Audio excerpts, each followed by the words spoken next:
नमस्कार, स्वागत है आपका एएनडी न्यूज की विशेष सुर्खियों में।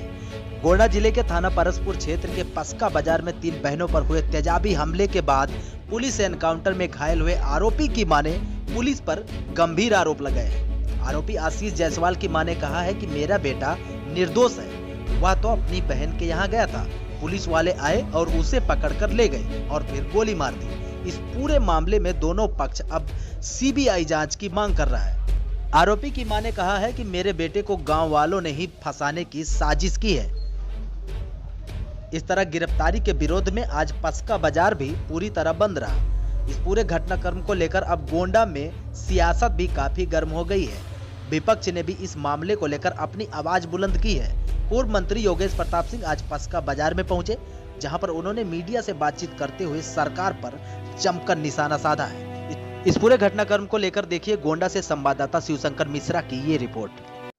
गोंडा जिले के अंतर्गत आने वाले पस्का में है इस समय हम, जहां 3 बच्चियों के ऊपर एसिड का अटैक हुआ है 12-13 की रात्रि में, लगभग 2 बजे से 2:30 बजे के बीच में। इस समय हम उसी घर पे हैं। हमारा लड़का निर्दोष है। हमारा लड़का हमारे घरे रहा, कांड भा है जब और हमारे लड़का का हम पठाई दिया ना अपने बिटिया की, जब बहन का ले आओ तो बहन का लावे गया रहा तो हुआ पता की ही नहीं सब है। हुआ हमारे लड़का का पकड़ नहीं, गायब कर दी नहीं, गोली मार दी नहीं मेरे लड़का का। हमारा लड़का ना पता है और हमारे लड़का का जो हमारा लड़का गलती किया है तो हमें रिपोर्ट चाहिए और जो गलती किया है तो का सजा दिया है। हमारे लड़का का जो ना गलती किया तो हमें हमारे लड़का का निर्दोष के हमारे हवाले कराए, ना ही हम फांसी लगाए के घर भर मर जाए। जो हमारे लड़का का नहीं है हमारे हवाले न करिए। हमारे पति का या हमारा 2 लड़कियों का सबको पकड़ ले गया, हमारे द्वारे सब पकड़ ले गया। एक पक्ष गवाही है, एक पक्ष के कोनो सुनवाई नहीं दिया भाई किया गया है। पुलिस ने पकड़ के रखा संदेह के घेरे में। ये उन्हीं की माँ है जो रो रही थी। वो कह रही है कि जांच हो, अगर जांच में लड़का हमारा दोषी पाया जाता है तो वो सजा उसको दी जाए, लेकिन निर्दोष लोगों को ना सताया जाए, पुलिस द्वारा निर्दोष लोगों को प्रताड़ित ना किया जाए। जी भैया, आप कौन है? मैं मोहन चौरसिया। जी जी, ये हमारी बुआ जी हैं। जी ये आपकी बुआ जी हैं? जी जी जी हमारी बुआ जी हैं। आप क्या कहना चाहेंगे? देखिए, कहना कुछ भी नहीं है। सबसे पहली बात कि जो भी हुआ है, एसिड अटैक जो हुआ है, सबसे पहली बात तो बहुत ही गलत हुआ है। जी, किसी ने भी किया हो, चाहे मेरा सगा हो चाहे आपका सगा हो, जी। जो भी मासूम बच्चों के साथ ये हुआ है, उनकी जिंदगी के साथ खिलवाड़ हुआ, ये गलत है।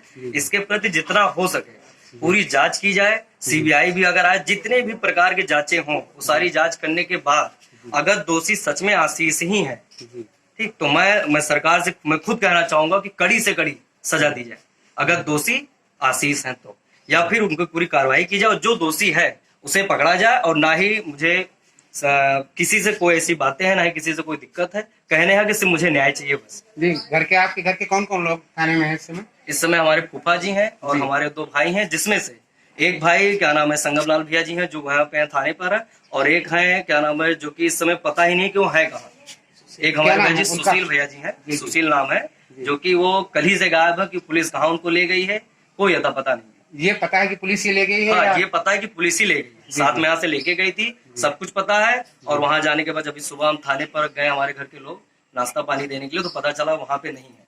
रात को भी खाना लेके गया तो भी पता चला कि वहां पे नहीं है। तो वो कहाँ पे है इसकी भी पूरी जानबीच की जाए कि आखिर वो कहाँ पे है। अगर कहीं उनसे पूछताछ किया जा रहा है तो वो कुल मिला के सामने लाया जाए। इस तरह चोरी छुपे पूछताछ करने का क्या मतलब है? कहने का मतलब है दोषी कोई भी हो, आप 10 लोग के सामने आप उनसे बात करिए। अगर जो भी कुछ हो क्लियर होने के बाद अगर लगता है कि दोषी यही है, सजा दीजिए बस, और कुछ नहीं। मैं भी सजा की मांग कर रहा हूँ कि अगर जो भी कांड हुआ है, जी ऐसी घटना ही हुई है। ये ऐसी घटना है, चाहे वो आपके घर की लड़की हो या हमारे हो, या जिसके ऊपर ये घटना हो चुकी है, 3 लड़कियां जल चुकी हैं, वो भी हमारी बहन बेटियों की तरह है। और इसमें जो ये राजनीति हो रहा है, दलित हिंदू मुस्लिम, ये तो फिलहाल राजनीति हो ही रहा है। जी ये जो तो काम है राजनीति का, ये लोग नेता विधायक का काम है, इससे मेरा कोई लेना देना नहीं है। उनको जो खेल खेलना है खेलें, लेकिन कहने का मतलब है कि जो भी हुआ, मैं खुद न्याय मांग रहा हूँ कि उन बच्ची के साथ जो भी है उसका पूरी तरीके से जांच की जाए। और अगर दोषी हमारा भाई है तो उसको कड़ी से कड़ी सजा दी जाए। ये मेरी भारत सरकार से, नरेंद्र मोदी जी से और योगी जी से और भारत के कानून से मेरी अपील है कि कड़ी से कड़ी सजा दी जाए अगर दोषी मेरा भाई है तो, या फिर जो भी कुछ है उसको स्पष्ट बताया जाए कि दोषी कौन है। और मुझे कुछ नहीं चाहिए। ये जो जिस लड़के को गिरफ्तार किया गया है, संदीप नाम है, आशीष नाम है, और आशीष के ये रिश्तेदार हैं, सगे संबंधी हैं, भाई लगते हैं, इन्होंने ये बातें बताई कि अगर ऐसी घटना हुई है, हमारा भाई अगर दोषी पाया जाता है तो कड़ी से कड़ी सजा दी जाए। और हम अपने भाई के भी खिलाफ हैं, चाहे वो हमारा भाई हो या हमारे घर का कोई भी सदस्य हो। अगर वो अपराधी है तो उसको सजा दी जाए, अगर वो अपराधी नहीं है तो निर्दोष परिवार को सताया न जाए। जी, हमारा भाई निर्दोष है, हमें पता है, विश्वास है। मेरा भाई जिस रात ये घटना हुई उस रात मेरा भाई मेरे साथ था। मेरे पापा यहाँ पे सो रहे थे, मेरी मम्मी, मेरी दादी, मेरा भाई अंदर सो रहा था, मैं भी सो रही थी, सब साथ में थे। जिस रात में ये घटना हुई उस रात हम सभी लोग साथ में थे। मेरा भाई मेरे साथ था और हम लोगों को कुछ नहीं पता चला क्या हुआ क्या नहीं। जब हम लोग सुबह उठे तब हम लोगों को ये पता चला कि 3 लड़कियों के ऊपर एसिड डाला गया है, लेकिन हम लोगों को फिर भी कुछ भी नहीं पता कि किसका हाथ है, क्या है, कुछ नहीं। सुबह 8 बजे मेरा भाई दीदी के यहाँ चला गया, दीदी को लेने गया था। मेरा यहाँ पूजा थी तो इसलिए दीदी को लेने गया था। फिर उसके बाद 1:30 बजे मेरे घर पे पुलिस आई, मेरे पापा को, मेरे भैया को लेके गई और पुलिस ने ये बोला कि आशीष जायसवाल मुजरिम है, उनको जल्द से जल्द यहाँ हाजिर किया जाए। हम लोगों ने कहा नहीं, ऐसा कुछ नहीं हो सकता। उसने नहीं माना, कहा अगर नहीं हाजिर किए तो बहुत गलत हो जाएगा। हम लोगों ने कहा ठीक है, 1.5 घंटे का रास्ता है, हमें मोहलत दीजिए। उसने 1.5 घंटे का मोहलत दिया। हमने दीदी के पास फ़ोन किया कि भैया को, पापा को पुलिस उठा के ले गई है। दीदी ने कहा ठीक है, हम भैया को भेज रहे हैं। हमने कहा छोटू को जल्द से जल्द वहाँ से भेजिए। मेरा भाई वहाँ से निकला, उसके बाद मेरा भाई लापता हो गया। और जो मेरे 2 भाई थे, मेरे पापा को यहाँ से लेके गई थी, मेरे भैया को, एक छोटे वाले भैया को गायब कर लिया गया। वहीं से भैया का मेरा कोई खबर नहीं है। हम लोग बहुत पता किया, मेरे 2 भाई कल से लापता थे। हमें 2 बजे मेरा भाई घर से निकला दीदी के यहाँ से, 2 बजे के बाद मेरा भाई लापता हो गया। जो मुझसे बड़ा भाई था वो भी लापता हो गया। उसके बाद मेरे भैया की कोई खोजबीन नहीं है। हम लोग बहुत परेशान थे। 7 बजे मुठभेड़ में दिखाया गया कि पुलिस ने उसे गोली मार दी है, अपराधी साबित किया है।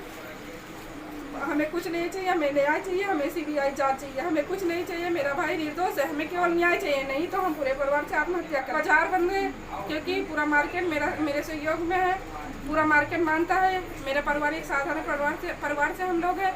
हम लोग बहुत सीधे साधे परिवार से हैं। हमसे कोई लेना देना नहीं था, कभी थाना पुलिस कभी हुई नहीं। मेरा परिवार बहुत सीधा था, मेरे पापा कभी इस मामले में पड़े नहीं। पूरा मार्केट ये बोल रहा है।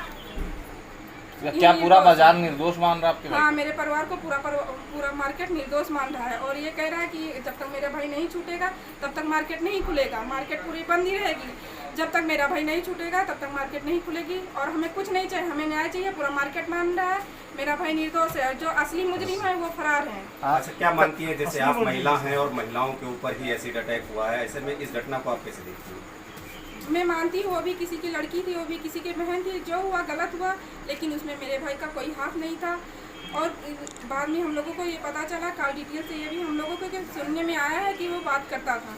लेकिन हम लोगों को जो घटना हुई वो कल पता चली, वो भी 1:30 बजे, जब मेरे पापा को पुलिस ले गई, मेरे भैया को पुलिस ले गई, उसके बाद ही पता चला कि ये बात है। क्या? जी नहीं, कोई वीडियो नहीं। कल मीडिया वाले कौन आए थे, रात में मीडिया वाले आए, हमको कुछ नहीं पता।